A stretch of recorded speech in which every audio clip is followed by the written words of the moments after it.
D'abord, quelques petits mots pour vous dire l'école du doute, c'est quoi? Qu'est-ce que c'est que l'école du doute? L'école du doute, c'est une...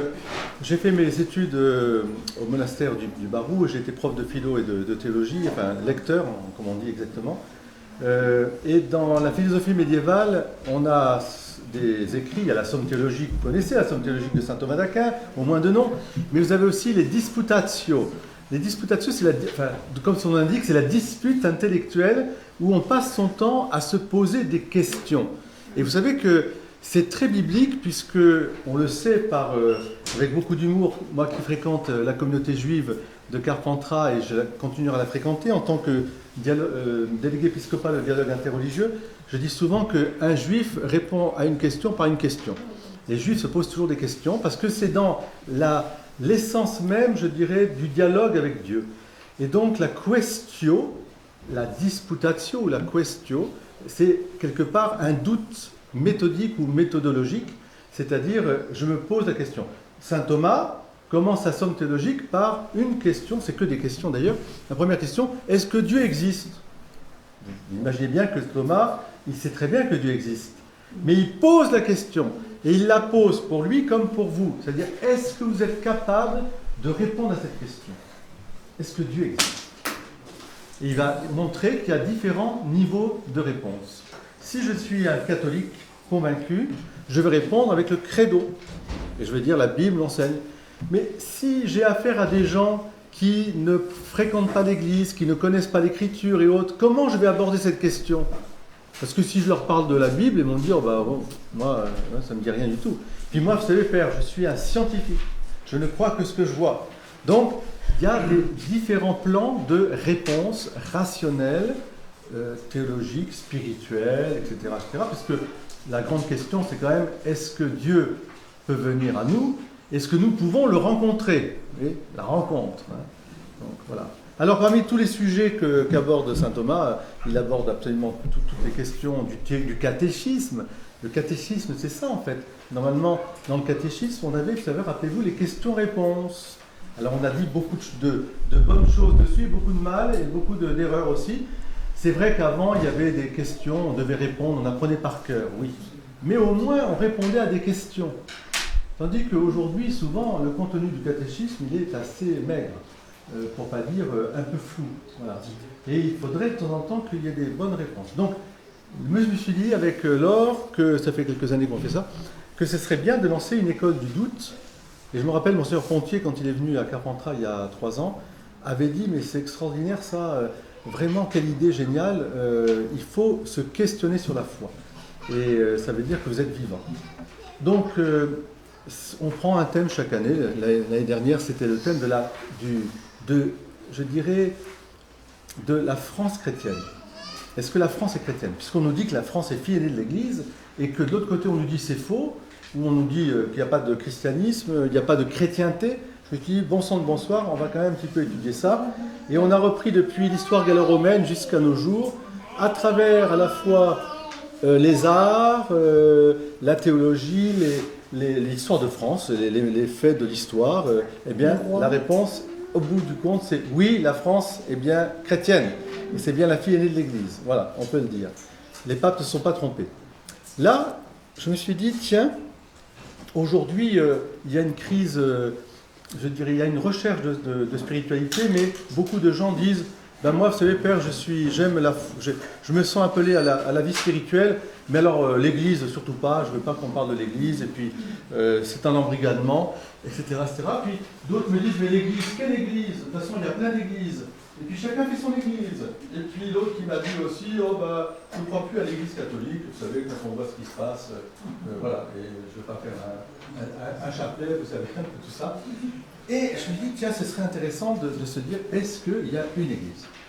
Et puisque à chaque messe, nous disons au credo, je crois, en l'Esprit Saint, à la Sainte Église catholique, à la communion des saints. Donc on croit à quelque chose.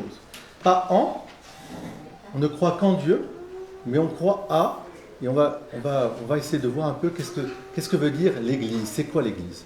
Alors je suis parti de cette première expression. Au XIXe siècle, un prêtre célèbre qui s'appelle Loisy a quitté l'Église catholique avec perte et fracas.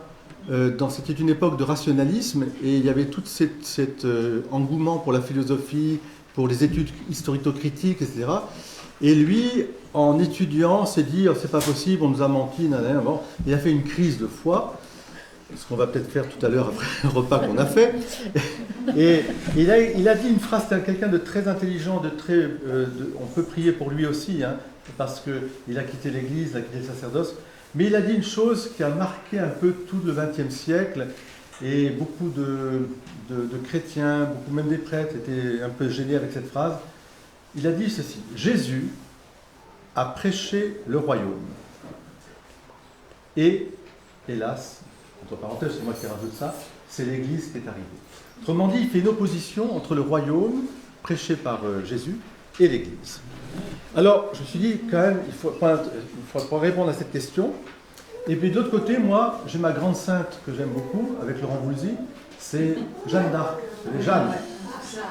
Et Jeanne d'Arc, elle est interrogée par l'évêque Cochon, et elle a une réponse géniale, elle qui n'était pas théologienne du tout, mais qui était inspirée par l'Esprit Saint. Elle dit, il m'est d'avis que l'Église et Jésus-Christ, c'est tout un. Voilà. Donc c'est sur ce départ, je voudrais qu'on puisse se réfléchir en disant, mais est-ce que je peux dire l'Église catholique? Pourquoi c'est difficile aujourd'hui? On dit on est chrétien. Mais si vous dites vous êtes catholique, alors tout de suite ça donne l'impression qu'on a mis les autres de l'autre côté. Ça c'est une vraie... Pour nos amis protestants, nos frères et sœurs, mais aussi peut-être qu'il ne faut pas avoir honte de dire que oui, l'Église est catholique, au sens, on va le voir aussi, d'universalité. Elle contient... Il dit effectivement, pardon, oui. Dans les trois empires, il dit, je crois à l'Église universelle.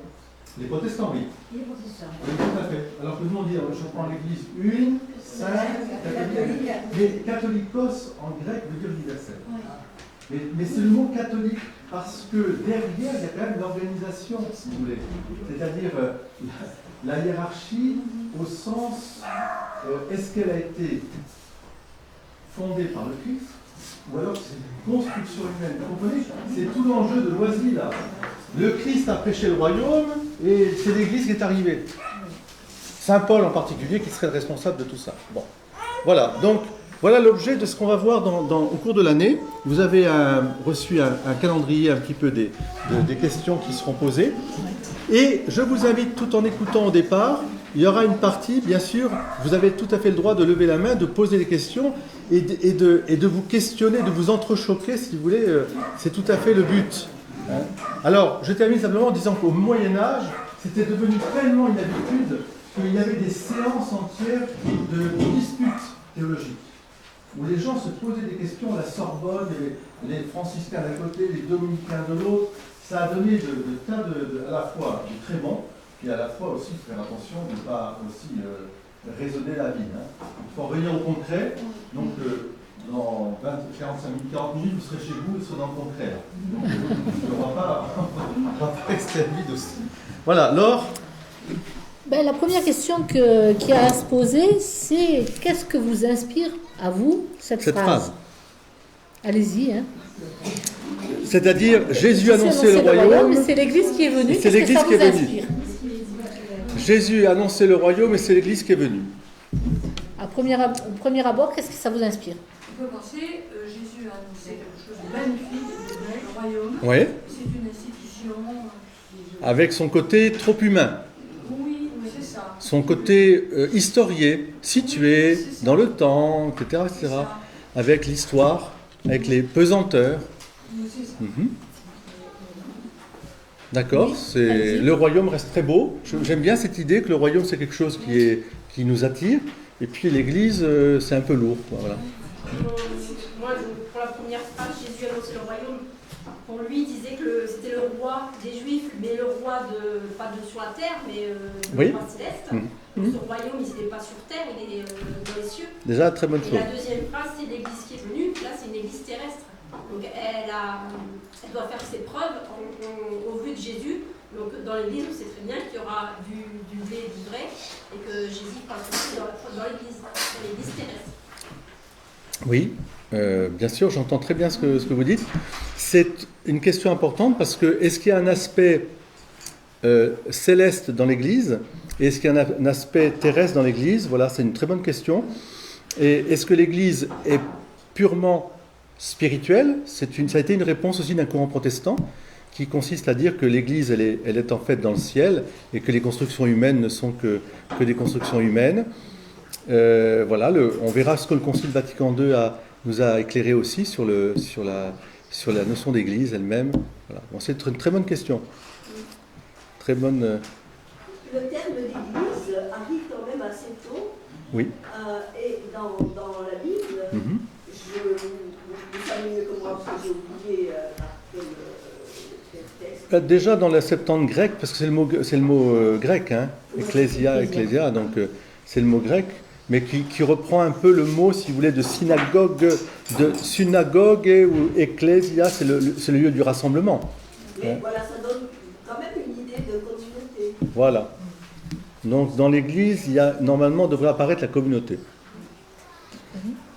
En s'attachant à la phrase, le royaume a été annoncé et c'est l'Église qui est venue, on a l'impression que c'est une fin, que c'est l'Église qui est venue, point.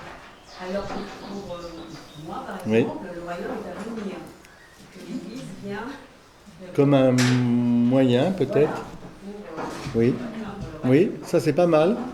L'Église comme un moyen pour que le royaume, pour atteindre le royaume, en tout cas pour construire le royaume. Alors moi, ça m'évoque deux personnages. Ça m'évoque Marthe et Marie. Marie qui est toute pleine de royaume, qui suit le Christ, et Marie qui s'agite. Et Marthe qui s'agite. Marthe qui s'agite à faire ce soutien. Donc l'Église, le lieu de l'agitation. Donc c'est pas faux. C'est un lieu aussi. Il y a pas mal de. Oui, je comprends ce que vous voulez dire. Donc, bien que dans l'Église, il y a la partie aussi justement. C'est pour ça que je disais céleste et terrestre. Il y a la partie aussi de contemplation, la partie de prière, la partie sacramentelle qui est très importante. Mais voilà, mais c'est bien que vous ayez dit ça. Ça vous voit ce que ça vous évoque. Oui,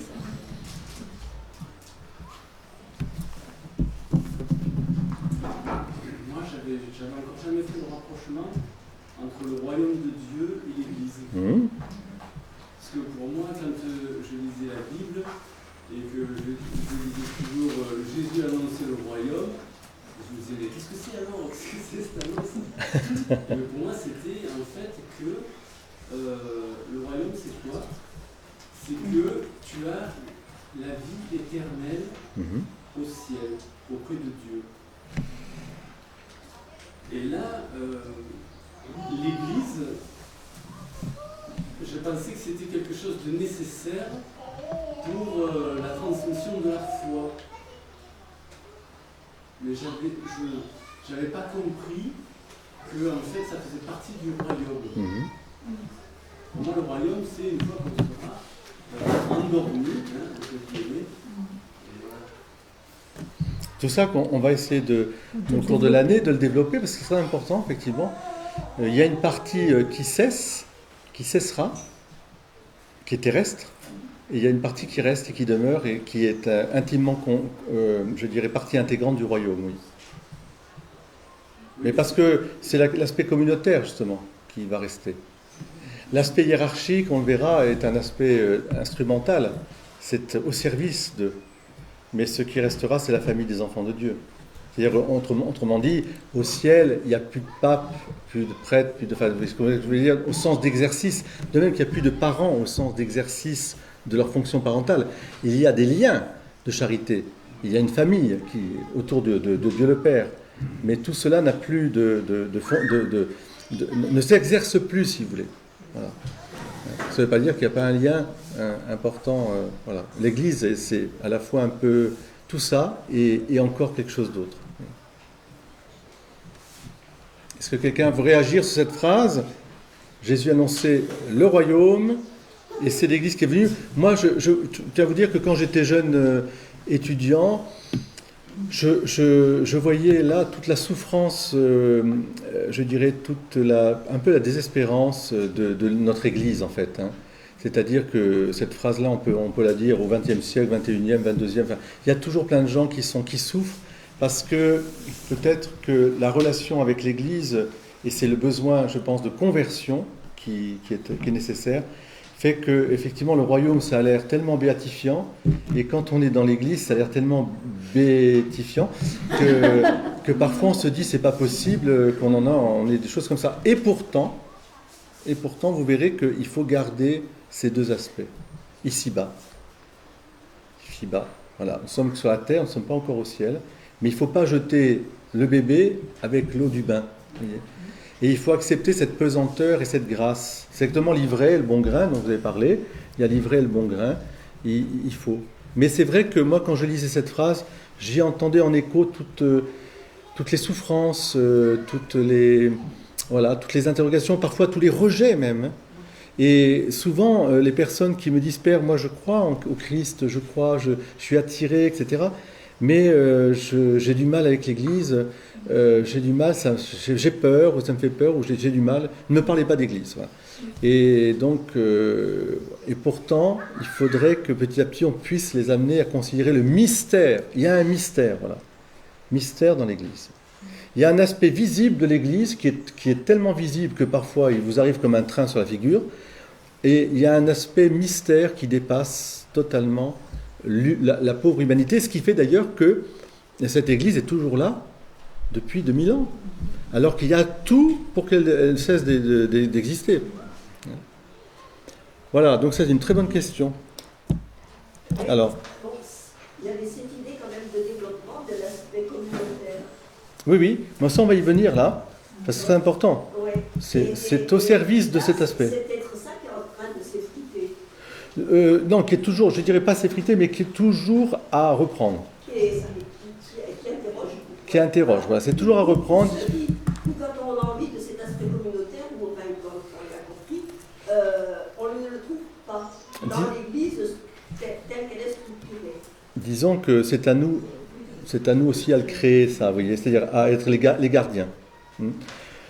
Je verrai que dans l'histoire de l'Église, dès le départ, Saint Paul met en garde contre tout ça. Enfin, il est très vigilant, mais en même temps, c'est la pesanteur et la grâce. Vous voyez, il y a quelque chose qui est quand même inhérent à notre pauvre nature humaine, qui est blessée par le péché originel. Je vous le rappelle, on n'est pas parfait. Qui sont les parfaits ici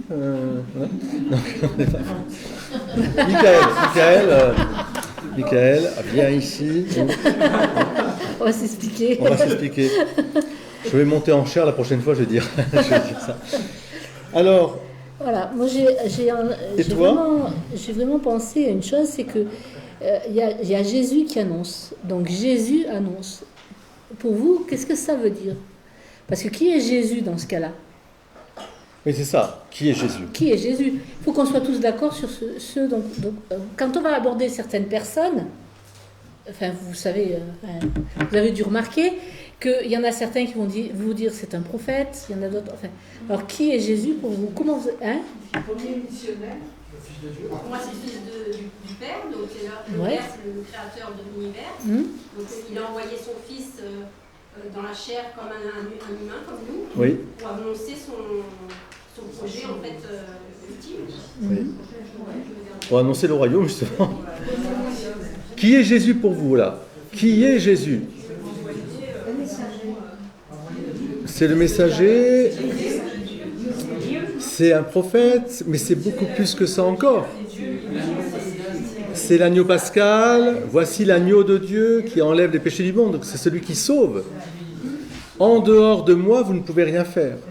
Qui est Jésus? Eh bien, vous savez, Paul, il résume tout. Dans l'Esprit, voilà, dans l'Esprit Saint, nous disons Jésus, il est le Fils de Dieu, c'est-à-dire, l'Esprit Saint nous fait dire Abba, Père, et Jésus-Christ, Fils de Dieu Sauveur. C'est ces deux choses-là. Jésus, il ne faut pas le séparer du Père. Donc, parce que la filiation, pour nous, c'est important aussi. Donc, Abba, Père, et Jésus, Fils de Dieu. Donc, si on est d'accord sur cette définition, et je pense qu'il faut revenir au cœur même du mystère du Christ, de nature, une seule personne, il est Fils de Dieu et Fils d'homme, totalement Fils d'homme, mais totalement Fils de Dieu, alors, évidemment, on peut écouter ce qu'il nous dit et le recevoir. Alors nous, chrétiens, catholiques, nous le recevons dans sa plénitude de révélation. Ça ne veut pas dire qu'on ne va pas se poser des questions pour mieux intelliger, mais on va partir de la foi, nous. Je crois pour mieux comprendre. Comme dit saint Augustin, credo ut intelligam. Mais ça parce que je suis chrétien. Si je suis non chrétien, je vais partir avec cette personne, je vais partir de l'intelligence pour l'amener à la foi. Intelligo ut credam. Je vais intelliger pour croire. Parce que nous avons besoin que la raison aussi se mette en route. Autrement dit, il n'y a rien de plus éloigné que le fidéisme de la foi chrétienne. Attention, on n'est pas des fidéistes, c'est-à-dire des gens qui croient parce que tu crois, puis c'est tout, et toi, etc. Non, non, non. Il faut se poser des questions. Et il faut l'interaction. Donc, pour nous, on est bien d'accord, Jésus, c'est le Fils de Dieu Sauveur.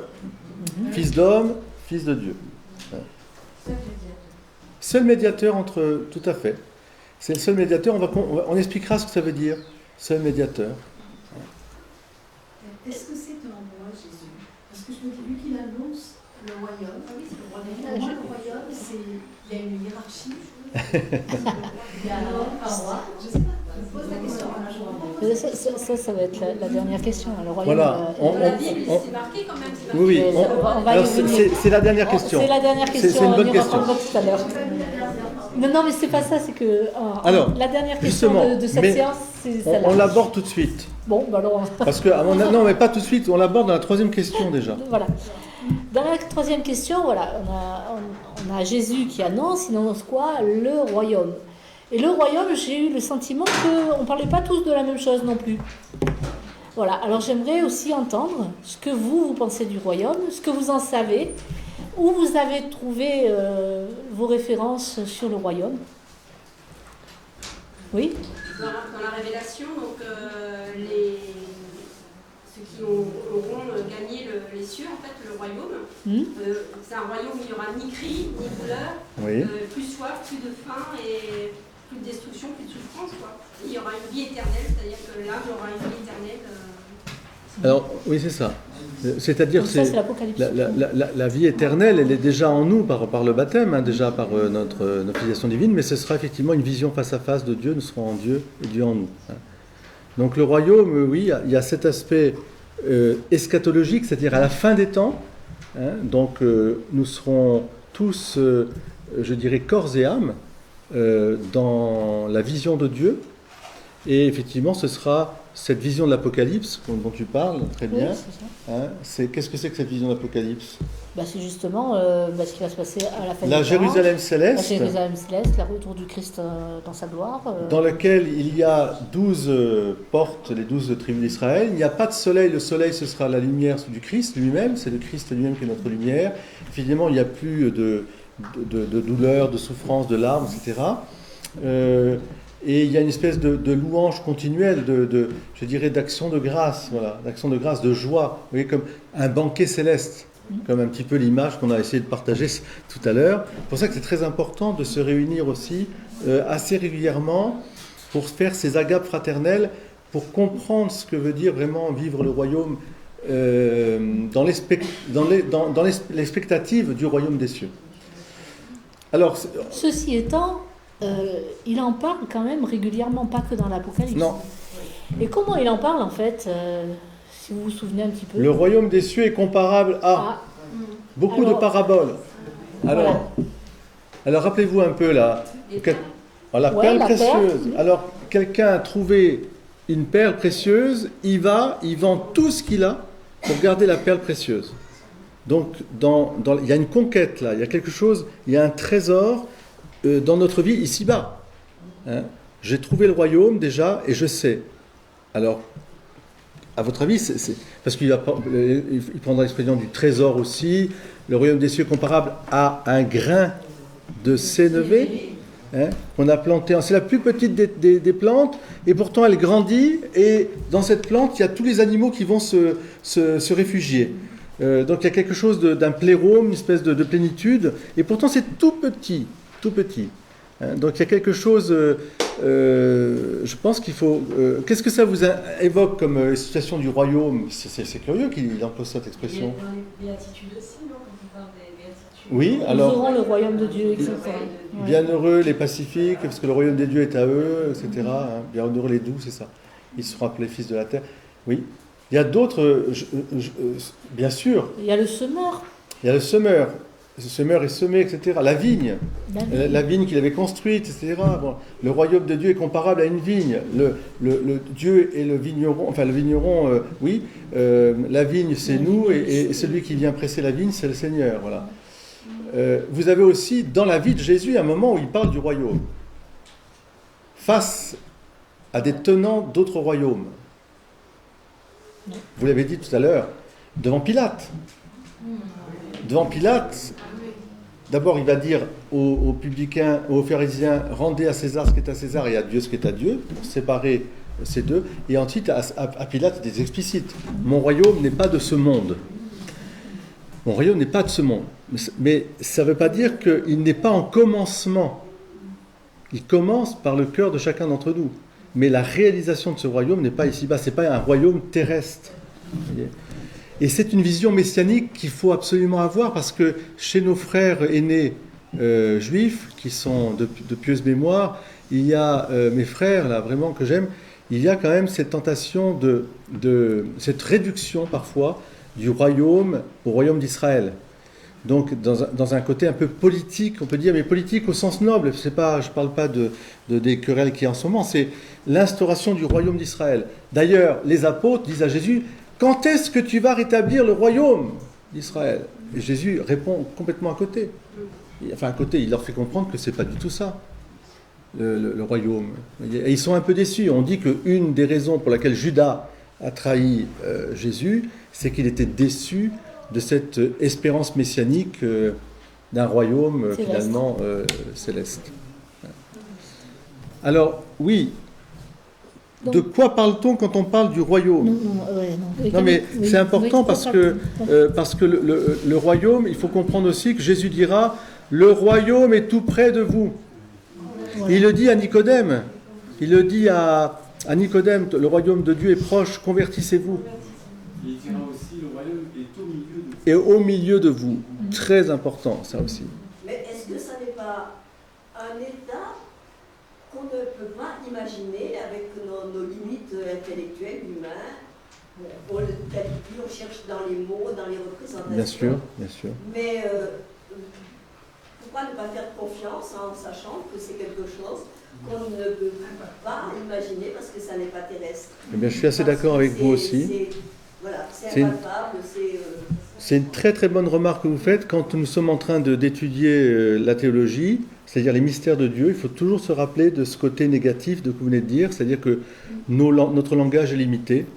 Et Jésus, le premier, se sert d'images pour nous, parce que dans notre langage, mais ce langage dit à la fois quelque chose de vrai, et puis il dit quelque chose qui n'est pas vrai, mais qui est à distance infinie de la réalité que Dieu nous réserve, bien sûr. Mais on est obligé d'en parler quand même.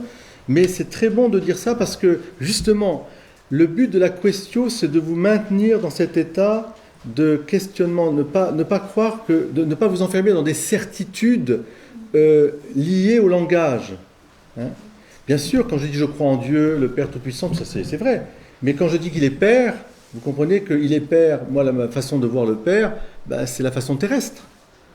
Et Jésus va me révéler comment est son Père dans les paraboles diverses et variées. Mais ça reste limité. Et si je dis non, moi je sais ce que ça veut dire la paternité de Dieu, voilà, je suis assez éloigné. Voilà. Donc il faut garder cette humilité profonde. Et d'ailleurs, les théologiens médiévaux emploient souvent l'expression c'est quasi. C'est-à-dire, ça ressemble à. Si je parle de Dieu le Père, ça ressemble à la paternité que je conçois, c'est-à-dire qu'il y a un Père, c'est quelqu'un qui est à la fois commencement et fin de toute chose, origine, qui aussi est un Père, c'est-à-dire qu'il donne à ses enfants de quoi se nourrir, se vêtir, enfin voilà, etc. Mais l'amour du Père, de Dieu, Dieu le Père, c'est la folie. Saint Paul dira folie pour les hommes, scandale pour les Juifs et folie pour les hommes. Donc, ça prouve qu'on est très loin. Et les paraboles, c'est le royaume est semblable à. pareil. Le royaume est semblable à... Voilà. C'est vrai. Alors le royaume, voilà. La notion de royaume me dit aussi quelque chose. Elle me dit aussi une famille et une dynastie. Ça, j'aimerais que vous en ayez conscience aussi. Je n'ai rien contre les différents systèmes politiques qui peuvent gouverner, que ce soit chez Platon, il en énumère 4 ou 5. Vous avez la démocratie, la république, vous avez la dictature, vous avez l'oligarchie. Enfin, il y a plusieurs systèmes. Nous vivons en public, mais le royaume a quelque chose qui donne une famille. Parce que dans le royaume terrestre, nous voyons qu'il y a une dynastie.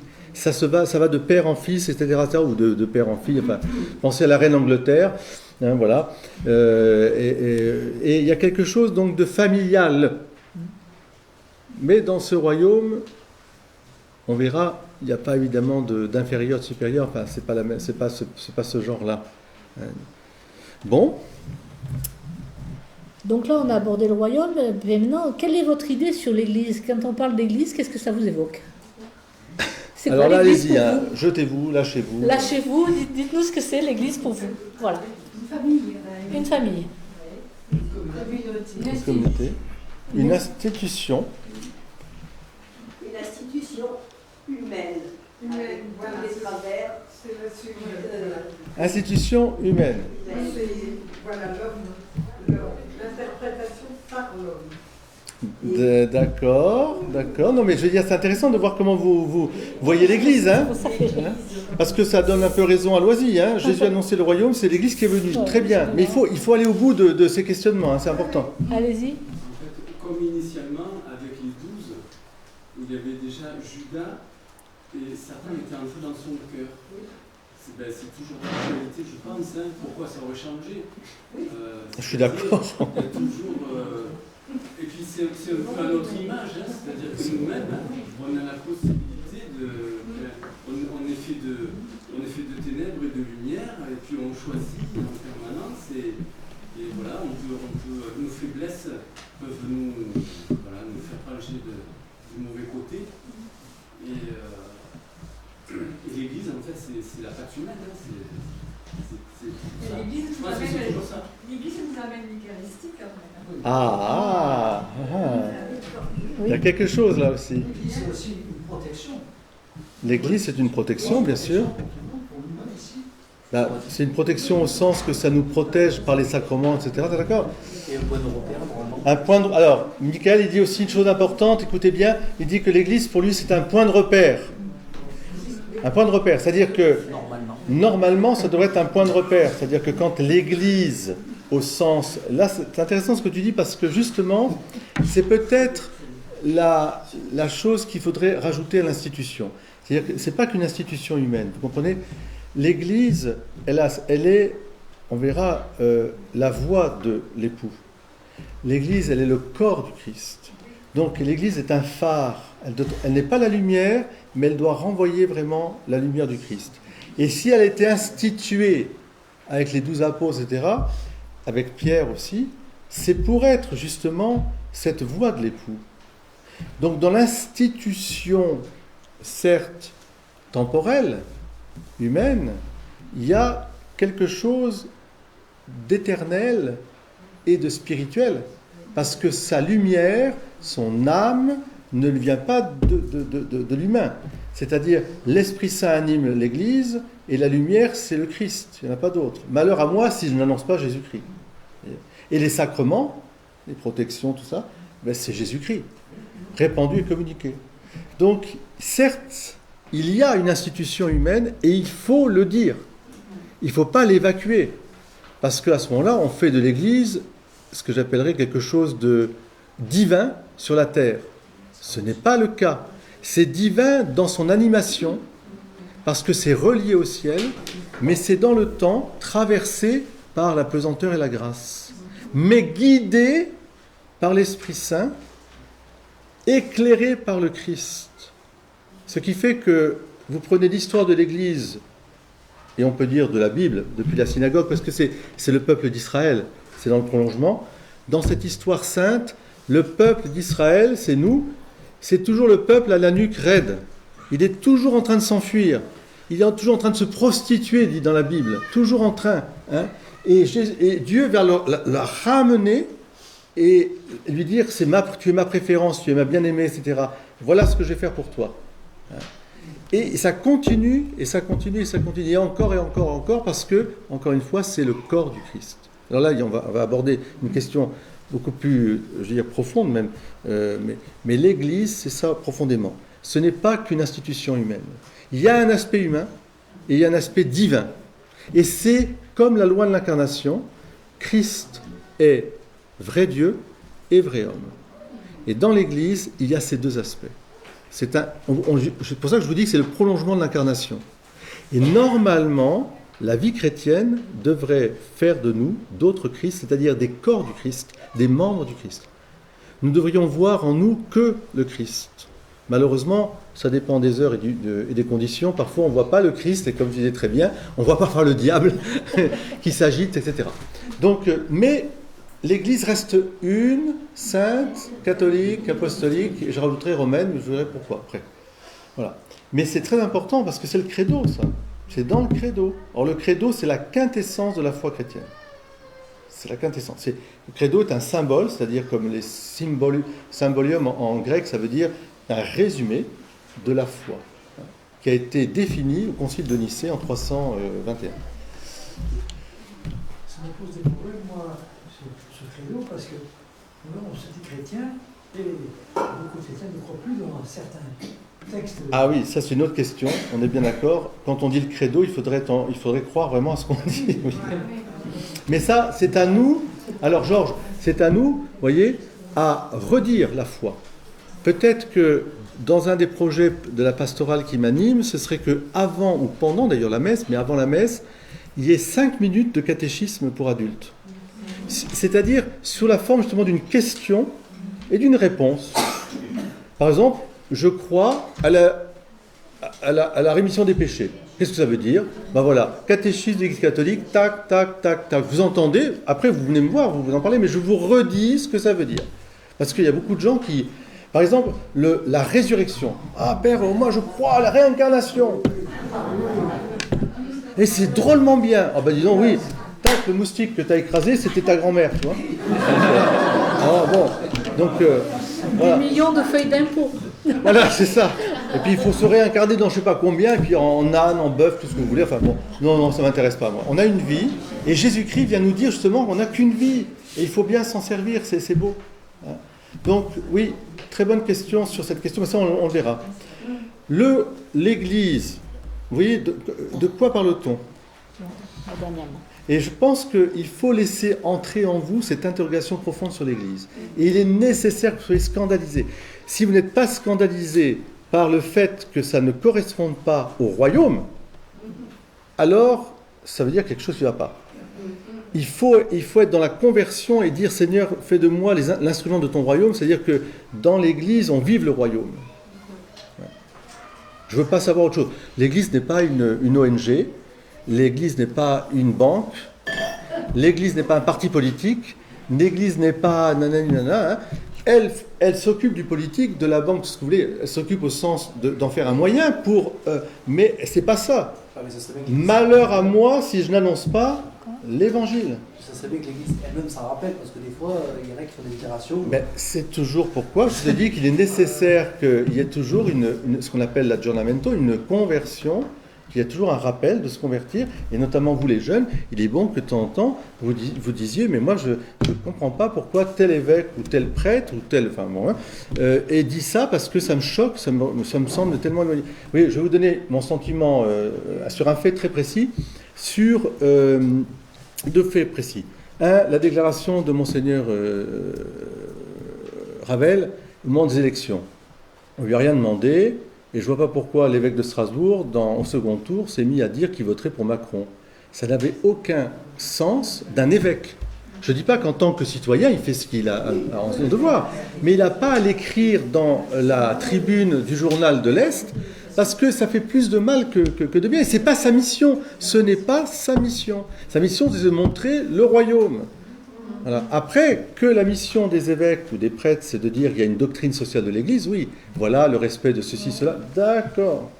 Mais la première, pour moi, ça c'est un contre-exemple, qui a fait beaucoup de mal en 68. En 68, beaucoup de prêtres, voire d'évêques, malheureusement, avaient le cœur à gauche, on va dire, pour dire les choses très, très clairement. Et moi, j'ai ma sœur aînée, deux de mes sœurs, qui sont parties dans le Parti communiste, chrétiens, en étant persuadés qu'en étant communistes, ils étaient chrétiens. Parce qu'on leur a dit que c'était comme ça, c'était bien, les vrais chrétiens, c'était des communistes. Et alors, vous imaginez mes parents, quand ils sont arrivés avec la carte du Parti communiste, avec Georges Marchais en plus. Donc il y avait... C'est un scandale. Mais mes parents me disaient, tu vois, c'est des prêtres. Ils étaient en philo, ils étaient en université, des prêtres croyaient bien faire, ils faisaient exactement la propagande, ils étaient dans la dialectique marxiste, donc c'est pas bon. Autre sujet aujourd'hui, où là aussi c'est quand même très ennuyeux, vous avez quand même une partie de l'Église en Allemagne, bien de l'Église, hein, évêques et prêtres en tête, qui promeuvent le mariage homosexuel et qui veulent le bénir, etc. Et ça, le pape est intervenu d'une manière assez ferme, mais il y a quand même 2000 signatures. Donc ça veut dire qu'il y a des moments où il faudrait rappeler, et c'est ce que va faire le pape François l'a fait d'ailleurs pour l'Église d'Allemagne, en demandant... Mais enfin, c'est très difficile, hein, parce que ça veut dire qu'il y a des tensions énormes. Et ça, c'est pas la démarche synodale. La démarche synodale n'est pas d'entendre n'importe quoi. Elle est de permettre aux gens d'exprimer, bien sûr, leurs désirs, leurs souhaits, dans la perspective du royaume. Vous voyez que si c'est pour dire on met tout par terre, tout à bas, etc., il n'y a plus de prêtres, il n'y a plus de distinction, il n'y a plus de ministère, il n'y a plus rien. Non, mais ça n'a pas de sens. Ce qui est important, c'est que nous convertissions. C'est-à-dire que nous amenions un visage de la communauté ecclésiale que nous formons, qui soit vraiment un visage de famille. Et ça commence par être au service les uns des autres, par arrêter de vouloir supplanter l'ambition, la jalousie, les cancans, les machins, etc. Voilà, ça c'est sûr. C'est la grande conversion qu'on doit faire. Bon, c'est des petits points importants, mais pour moi c'est ça. C'est-à-dire que, de fait, ça peut éloigner énormément de gens de l'Église. L'argent, les richesses... Comprenez bien, quand vous avez les scandales, il y en aura toujours de toute façon. Hein. Donc de toute façon, on peut se lever. Mais enfin, c'est vrai que quand on a un cardinal qui avait un appartement, je ne sais pas combien, de 220 mètres carrés à Rome, avec je ne sais pas combien c'est pas possible, quoi. Je veux dire, il peut pas... C'est un contre-exemple. Donc il faut revenir à quelque chose... Voilà. C'est l'humain. C'est-à-dire, là, ce qui est dangereux là, c'est que c'est pas l'humain au sens de la faiblesse humaine. Nous sommes tous faibles. Que celui qui n'est pas pécheur lève la main. Moi, je suis un pécheur aussi. Mais c'est la corruption. Parce que là, il se sert de sa position pour faire du mal. Enfin, pour s'enrichir, là. Ou alors, les problèmes de pédophilie, c'est pareil. Ce qui est grave, c'est que des prêtres ou des évêques aient pu se servir de leur position pour... Vous voyez, ça c'est grave. Ou les banques, le scandale des banques avec la loge, les francs-maçons, etc. Parce que là aussi, il y a beaucoup de choses à dire sur la franc-maçonnerie aussi, qui a noyauté certains milieux ecclésiastiques. Et donc à Rome, ils se débattent depuis des années avec un scandale de banque, je ne sais plus, ambrosienne, je ne sais plus comment ça s'appelle, la loge P2, etc. Ambrosinium, mais c'est un scandale, mais c'est des millions là. Hein. C'est des millions. Donc il faut nettoyer tout ça. Mais il ne faut pas perdre l'espérance du royaume, vous comprenez ? Et le royaume, il passe là, parmi nous. Et de fait, je rejoins un tout petit peu ce que vous disiez, il faut garder la pesanteur de la grâce. C'est-à-dire, il ne faut pas vous étonner de ça, parce que nous restons humains, mais il ne faut pas accepter cela. Et il ne faut pas non plus que ça nous éloigne non. de l'Église. Oui, mais malheureusement, il y a des gens effectivement qui s'éloignent à cause de ça.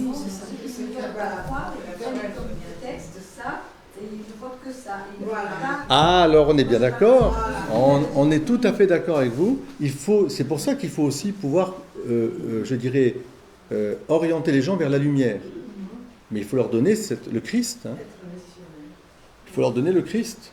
La prière, les sacrements, l'évangile, la parole de Dieu, tout ça qui attire. Moi, elle m'a dit, vas-y, ne n'en parlez pas, c'est pas la peine, vous perdez votre temps. Ben oui, parce qu'il y a des visions. Qu'est-ce qu'ils voient à des visions ? Scandale.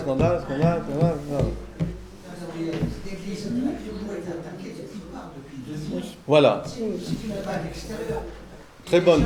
Que ce soit les évêques ou les cardinaux, ils sont suffisamment faibles pour être corrompus. Ce n'est pas des appartements à 200 mètres carrés, c'est 650 mètres carrés. Ah oui, qu'est-ce qu'il va faire de ça tout seul? Je veux dire par là, moi, je pardonne à l'église parce que ça a toujours été, c'est le mal qui rentre dans l'église, c'est des forces sataniques. C'est pas qu'il faut pardonner l'église, il faut purifier l'église. C'est-à-dire, ça ne m'empêche pas d'aimer l'église parce que je sais que l'église, c'est pas ça. Mais l'église, on a besoin justement de prêcher le royaume, si je puis dire. Mais parce que dès qu'il y a pouvoir, il y a corruption. À cause du péché des hommes, nous sommes pécheurs. Dès qu'il y a pouvoir, citez-moi un endroit où il y a du pouvoir, il n'y a pas de corruption. Même dans la bienfaisance. Regardez les Restos du Cœur, regardez l'Arc, regardez tout ça. Des associations qui partent au départ avec vraiment un grand cœur, etc. Puis après... voilà. Donc, c'est pour ça qu'il faut des contrôles. Et aussi, il est normal qu'on vive en famille. Ce qui est très important dans l'esprit de l'Église, c'est que l'Église, c'est nous. La hiérarchie, et on en parlera, la hiérarchie, elle fait partie intégrante du plan de Dieu. Attention, ce n'est pas une institution humaine, la hiérarchie. C'est-à-dire au sens d'un ministère confié comme un service. Quand Jésus prend Pierre à part et lui dit « Sois le pasteur de mes brebis », ou de mes agneaux, les évêques, il est le premier. Hein. Tu es Pierre, cette pierre, je bâtirai mon église. C'est pas pour en faire un roi terrestre, c'est pour en faire le serviteur des serviteurs. C'est d'ailleurs le titre du pape. L'anneau du pécheur, d'ailleurs on dit l'anneau du pécheur, parce que c'est pour lui rappeler que Pierre, il a commencé par trahir son maître, et qu'il ne faut pas qu'il se rappelle que... Voilà. Mais la tentation est toujours là. Il y a toujours une tentation. Mais on ne remet pas en cause l'institution. C'est un peu comme par rapport aux parents. Est-ce que c'est vrai que Jésus, dans un évangile, dit que personne ne vous appelle père, hein, il n'y a qu'un seul père, etc. etc. Donc certains disent, c'est ridicule cette notion de père, ou de père et mère d'ailleurs aussi, pour l'éducation des enfants, etc. Non, ça veut dire simplement, vous êtes au service de... Parce que vous étiez avant, où on vous a confié une charge. C'est une charge. Un joug. Mais prenez mon joug, il est léger. Bon, il y a des fois où... Une fois, Seigneur, comme disait Thérèse d'Avila, je comprends que tu n'as pas beaucoup d'amis. Hein, parce que vu comme tu les traites, elle disait ça. Parce qu'un jour, elle part fonder les Carmels, et elle a une petite chariote. Elle a mis tous ses effets, et son petit livre de règles et tout ça, et elle passe un arroyo. Et malheureusement, elle n'a peut-être pas bien vu le guet, etc. Tout part à l'eau. Et puis alors ça, on imagine. Et là, la madré, elle est là, elle dit, je comprends Seigneur pourquoi t'as tellement peu d'amis, parce que vu comme tu les traites, avec son caractère espagnol. Voilà, l'Église... Alors la dernière question, c'est en quoi le royaume et l'Église sont-ils liés? Parce que ça va déboucher après sur la prochaine leçon. Ouais. Le royaume et l'Église sont-ils liés? Voilà, excusez-moi. En quoi le royaume et l'Église sont-ils liés? Alors, déjà, l'Église nous annonce ce royaume. Très bien, il y a un lien. Mais l'Église est le dépositaire et elle porte la parole du royaume. D'accord. C'est vrai qu'il y a toujours une dimension de charité dans l'Église. Oui. Et ça, c'est le premier témoignage du royaume, de l'amour de Dieu pour chacun d'entre nous. C'est aller éliminer la souffrance. Voilà. Ouais. Et c'est vrai que il y a beaucoup d'œuvres de charité dans l'Église. Il y a beaucoup de mouvements, surtout avant, je pense. Maintenant... Si, il y en a beaucoup. Énormément. Énormément, et même vraiment... Je ne sais pas. Oui, bien sûr. C'est ce qu'on appelle le bras armé de la charité, mais je veux dire qu'il y en a énormément, et sans citer les œuvres pontificales énormes. C'est énorme, sans parler de l'AED ou l'œuvre d'Orient, ou plein de choses, c'est incroyable. Oui, absolument. Ce que veut dire là, c'est qu'il y a un témoignage de charité, tout à fait. La charité n'est pas liée simplement à l'Église, c'est un élan du cœur pour aller aider les gens. Mais il est clair que dans l'Église, il y a toujours eu cette charité universelle. C'est-à-dire qu'il y a des endroits où on fait une charité sélective aussi. C'est-à-dire que l'Église ne fait pas de charité sélective. C'est initiateur, ça montre l'exemple aux autres après. Oui, ça a été le cas pour déjà la Croix-Rouge, il y a le croissant là, mais tout ça ce sont des œuvres qui sont nées du christianisme en fait, et qui ont été initiatrices ensuite d'autres œuvres. Oui. Alors, attends, donc la question c'est en quoi le royaume et l'Église sont-ils liés? C'est-à-dire qu'on ne va pas pouvoir les scinder là, il va falloir si Jeanne d'Arc trouver le lien entre les deux. A raison, de l'Église et le royaume c'est tout un, enfin disons l'Église et Jésus-Christ c'est tout un, vous comprenez bien. On ne peut pas scinder les deux, donc pourquoi? Qu'est-ce qui est... Bon, Daisy, elle a donné une bonne réponse parce qu'il y a quand même... L'Église est un instrument. L'Église est l'instrument du royaume. L'Église doit être l'instrument du royaume. l'Église est l'instrument du royaume, au fond. Elle annonce le royaume. Elle donne aussi accès au royaume par les sacrements. L'Église, elle est aussi... Elle doit être une vision, une anticipation, je dirais, de la communauté, c'est-à-dire de ce que nous vivrons au ciel. Mais c'est qu'une anticipation avec la pesanteur et la grâce, donc on le sait, on a tout ça. Et il y a un aspect aussi de nous orienter vers ce que j'ai dit ce matin. Vous voyez, c'est-à-dire qu'on est sur un chemin, on n'est pas sur un but. Sinon, on se trompe de royaume. Vous comprenez ? Toutes les idéologies, qu'elles soient religieuses ou politiques, ou sociologiques, elles veulent instaurer le royaume ici-bas. Non. On se trompe, parce que c'est des faux paradis, si vous voulez, de faux messianisme, etc. Non, non, non. On est en chemin, on essaye de se préparer à, mais le royaume, mon royaume n'est pas de ce monde. Il est là-haut. Donc livrer le bon grain. Moi j'aime bien quand même aussi garder cette image de livrer du bon grain, parce qu'il faut être patient. Il y a pesanteur, la grâce. N'évacuez pas la pesanteur et n'évacuez pas la grâce. Pour être sauvé. Il faut être sauvé. Donc j'ai besoin d'apparaître comme je suis, avec mes limites et mes faiblesses, et pour que le royaume puisse grandir en moi. Donc de me laisser sauver. D'accord ? Alors, je termine simplement sur un point, parce que peut-être je te laisserai la parole, c'est que il y a chez nos... Alors chez les orthodoxes, ils ont une vision tout à fait concordante du royaume, et de l'Église. Ils vivent l'Église avec leur comment on appelle ça,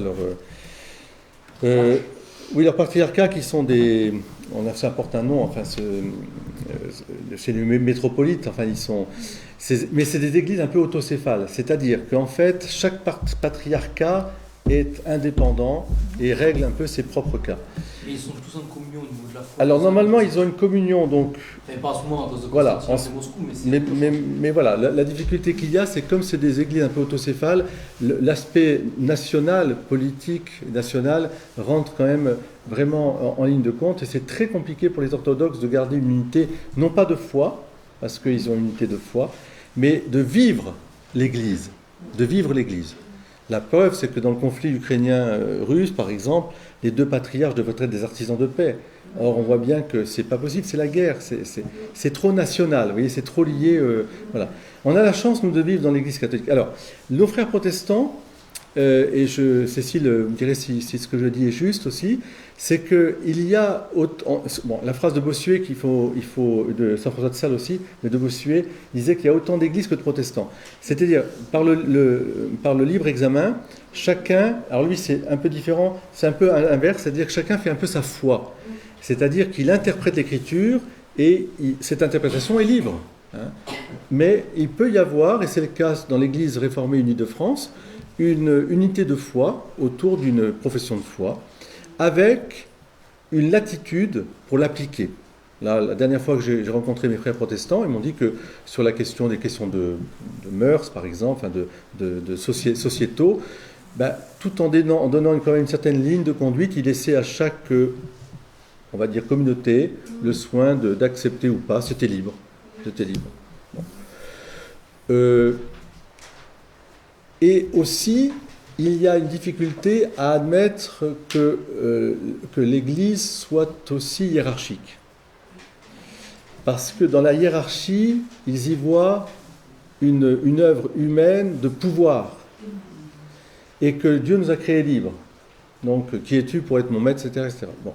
Donc, il y a une vraie question là qu'il faut creuser pour voir justement quel est le visage de l'Église qui doit apparaître. Pour nous, catholiques, évidemment, il y a cette hiérarchie, pour nous, elle est divine, et des institutions divines. Elle est confiée à des hommes qui sont choisis et qui sont mis à la tête des communautés, les évêques, hein, et le pape au milieu, mais ce n'est pas un pouvoir, c'est un service, ça devrait être un service. Et on sait aussi dans l'histoire que, hélas, ce qui apparaît souvent, c'est le pouvoir. Ça va être le pouvoir. Donc, c'est comme ça que c'est... Et vous voyez bien où se situe un peu l'enjeu. Et il y a des communautés chrétiennes aujourd'hui qui refusent absolument toute hiérarchie. Alors chez les évangélistes, bien sûr, chez les sédévacantistes, qui sont des catholiques, je dirais, qui considèrent qu'il n'y a pas plus de pape, le siège est vacant depuis 50, 60, 70 ans, peu importe. Il est vacant. Donc l'Église, en fait, elle est là, mais il n'y a pas de pasteur, on va dire. Donc on s'organise en vivant comme autrefois. C'est le réflexe un petit peu de protection face à quelque chose. Il faut essayer de rejoindre tous ces gens-là et essayer de montrer le vrai visage du royaume et le vrai visage de l'Église en montrant le royaume. Alors, je terminerai avec cette petite... Pour ça, il faudrait être beaucoup plus exemplaire, que ce soit le clergé ou comme... Ah ben nous, il faut être exemplaire, bien sûr, dans ce sens-là. Mais l'exemplarité, c'est pas sans péché. Attention. Attention de vouloir une société aseptisée. C'est-à-dire que c'est terrible. Aujourd'hui, on veut des surhommes ou des surfemmes, si je puis dire, c'est pas un très beau mot. On veut aussi tolérance zéro. Oui, bien sûr, pour la corruption, ça c'est clair. Mais pas pour le fait d'être des pauvres gens. Je veux dire, on est des pauvres. On n'est pas des... Voilà, on est traversé par le péché comme on est traversé par la grâce. Mais seulement, il ne faut pas que ce soit une corruption. Donc, j'ai beaucoup aimé la phrase du pape François, « pécheur oui, corrupteur non ». Et dans sa phrase de pontificat, rappelez-vous en latin, c'est « miserendo atque eligendo ». Parce que j'ai été miséricordié, j'ai été élevé. D'accord ? Donc l'élévation, elle se passe dans la miséricorde, pas ailleurs. Voilà, alors avec nos tempéraments les uns les autres, il y a des petits chefs, des petites cheftaines, il y a des petits... voilà, mais ça existe, mais il faut tempérer ça, il faut le tempérer de sorte que l'exercice qu'on a à faire, comme des parents, c'est comme des parents. En fait, il faudrait vivre l'Église comme des parents essayent de vivre au mieux la vie de famille. Et c'est difficile en famille déjà, mais vous comprenez, il faut que l'Église soit ça au minimum. Et elle est beaucoup plus, parce que comme elle a très bien dit, il y a une miséricorde qui s'exprime. C'est le lieu de la miséricorde. Voilà. On s'est posé des questions là. Hein, voilà. Il y a parfois dans les séances, on projetera un film aussi, qui viendra un petit peu, illustrer les propos. Alors sur l'Église, j'aimerais vous proposer aussi un film très, très beau qui est sorti il n'y a pas longtemps sur Luc. Donc un très beau film où on voit... Alors c'est sur Pierre, c'est Pierre en prison ou c'est Paul en prison, je crois. Saint-Paul. C'est Saint-Paul. Sur Saint-Paul, avec Luc qui vient le visiter en prison. C'est un très... À Rome, Et celui qui joue Luc, c'est comment il s'appelle ? C'est l'acteur qui joue le Messie dans le Christ de Mel Gibson. Jim Caviezel, voilà. J'allais le dire. Voilà. Il y a des films comme ça sur l'Église qui peuvent être très beaux. Par exemple aussi, je pense le procès de Thomas Merton, Un homme pour l'éternité. Thomas More, c'est très beau parce que ça c'est le schisme anglais et c'est exactement ce qui va se poser entre la liberté de conscience, l'Église, etc. Un film sur Newman, très beau, Newman qui était anglican, qui devient catholique et qui commence par dire « je bois à ma conscience et après à l'Église ». Mais ça ne veut pas dire qu'il séparait la conscience de l'Église, mais il fait un travail, je dirais, d'honnêteté pour que sa conscience s'unisse à l'Église, en travaillant, en questionnant, pour pouvoir répondre d'une manière intelligente aux questionnements qu'on peut se poser, sans éluder. Donc, je pense qu'on est bien parti, là. Le prochain thème, ce sera Jésus a-t-il fondé l'Église ? Jésus a-t-il fondé l'Église ? Là, on va rentrer dans la Bible, dans l'Évangile. On va vérifier, on va s'interroger sur la pertinence des textes. C'est ça, hein ? Ouais. Par exemple, hier, j'ai une personne qui m'a dit de toute façon, j'y crois pas, parce que tout ça, ça a été inventé par les hommes, l'écriture, voilà, etc., etc. Voilà. Mais On entend très souvent. Oui. L'homme a interprété comme ça l'arrangeait, entre guillemets, au moment où il a interprété. Ouais. Alors au fil des 2000 ans, bien entendu. Et qu'est-ce que je peux croire? En quoi je peux croire? C'est ça. Vraiment. Voilà. Qu'est-ce qui est humain? Qu'est-ce qui est divin? Donc, autrement dit, l'Évangile est une interprétation des hommes sur la vie de Jésus. Ça raconte Jésus, mais c'est pas Jésus. Voilà. Donc, bonne question à se poser. Très bien. Voilà. Puis il y a d'autres choses qu'on verra en même temps, c'est si le royaume de Dieu est une réalité plus ample que l'Église. C'est ça. Alors, je pense que tu peux donner 2 références de livres qui peuvent vous intéresser quand même sur le sujet. 3. Alors. En fait, j'en ai 3. Le catéchisme de l'Église catholique. Voilà, ça. Donc, sur je le pense catéchisme, que ça, c'est l'impératif, pour tout le monde. Donc, c'est sur la partie du credo, de je crois en Dieu. Il y a la partie sur l'Église. C'est très, très, très beau, très riche. Il y a l'introduction au mystère de l'Église du père de la Soujole. Alors, je suis désolé de vous dire, c'est une introduction. C'est une introduction qui fait 600 pages. Donc, mais c'est une introduction. C'est qu'une introduction. C'est-à-dire qu'il prend déjà le parti de vous dire ce que je vais vous dire, je dis rien. C'est très peu. Voilà. Je suis au seuil. Et... Oui. Non, on va les mettre sur le site de la paroisse. Voilà. Donc sachez que tout ça est sur le site de la paroisse. Sachez aussi qu'il y aura des petites interventions de temps en temps, enfin dès que je serai un peu plus tranquille, ce qui n'est jamais le cas. Normalement, tous les jours, vous aurez le mot du curé qui pour vous accompagner chaque jour. Voilà. Et puis le dernier livre, c'est l'Église du Verbe incarné du cardinal Charles Journet. Enfin, le dernier livre. Alors, le cardinal Charles Journet, pour moi, c'est le grand théologien de l'Église du XXe siècle, qui a inspiré le Concile Vatican II d'ailleurs, et Charles Journet, qui n'était pas évêque, qui a été créé cardinal par Paul VI, qui a vraiment une pensée à la fois spirituelle et théologique d'une très très grande, c'est un Suisse, Charles Journet. Et donc on peut trouver une âme mystique. Voilà. Ce qui est intéressant chez lui, c'est que en dépassant un peu le cadre jésuite et dominicain, qui sont très intellectuels et qui peuvent vous faire mal à la tête, je comprends très bien, moi aussi. Alors pour l'introduction au mystère de l'Église, deux aspirines avec. Hein. Dans l'Église du Verbe incarné, Charles Journet a toujours ce désir de vous faire aimer, pas de vous faire comprendre, simplement de vous faire aimer. En fait, il parle au cœur. Il parle au cœur. Mais c'est un théologien, attention, hein. Et c'est une très très grande intelligence. Pour moi, c'est. Il y a des passages un peu ardus, je dirais, parce qu'il c'est quand même un théologien. Mais là, il a cette façon d'écrire qui parle au cœur. Donc du coup, il vous accroche jusqu'au bout. Voilà. Un petit peu, je dirais, comme les écrits de Benoît XVI, que je vous invite aussi à relire. Benoît XVI est un très grand pape au niveau, comme disait le père Guy Gilbert. Jean-Paul II, on allait pour le voir. François, on va pour se faire embrasser, mais Benoît XVI, on allait pour l'écouter.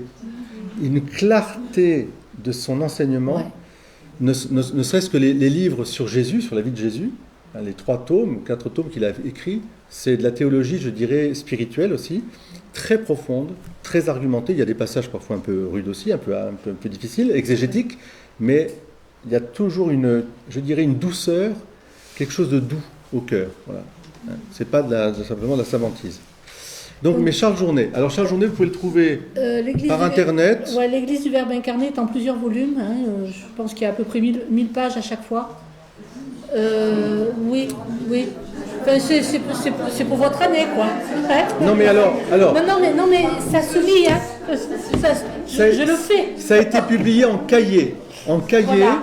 que vous trouvez d'ailleurs à la librairie du Barou en particulier. Ouais. C'est des cahiers, c'est-à-dire c'est en format A4, gros caractère. Donc vous en avez sur la Vierge Marie, vous en avez sur Saint-Paul, etc. Il vous explique tout. C'est très abordable. Il a d'ailleurs dans son testament, il commence par remercier d'être né dans l'Église. Et il dit l'Église m'a tout donné. C'est très beau. Et en même temps, il dit j'ai souffert aussi. Donc, vous voyez, c'est très beau. Et il dit que la grande amitié qu'il a connue, c'est dans l'Église. C'est-à-dire cette grande amitié avec Dieu, avec les hommes, etc. C'est l'Église qui nous amène à cette amitié incroyable. Voilà. Bien, je vous souhaite une bonne après-midi. Merci. Prochaine date, c'est le... C'est le 9 octobre. C'est-à-dire le lendemain de mon installation, par l'évêque à Jonquerette, le 8 au soir.